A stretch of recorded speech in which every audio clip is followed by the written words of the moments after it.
তো আমি এখানে দেখো চিকেন বিরিয়ানি খুলছি। আর চিকেন বিরিয়ানি জানো তো আমার খুবই পছন্দের একটা খাবার।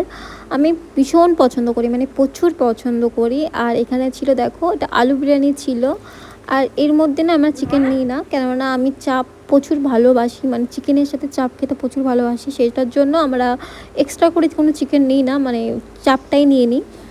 তো দেখো এখানে আমি চাপটা খাচ্ছি, কেননা আমার চাপটা প্রচুর ভালো লাগে, প্রচুর ভালো লাগে। আর আমি যে দোকান থেকে খাই না সেই দোকানে মানে চাপটা খুবই সুন্দর করে, সেটার জন্য আমরা যাই ওখানে বিরিয়ানিটা খেতে চাই।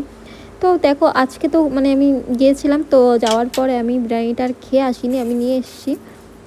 তোমাদের সাথে একটু শেয়ার করব ভালো করে সেটার জন্য।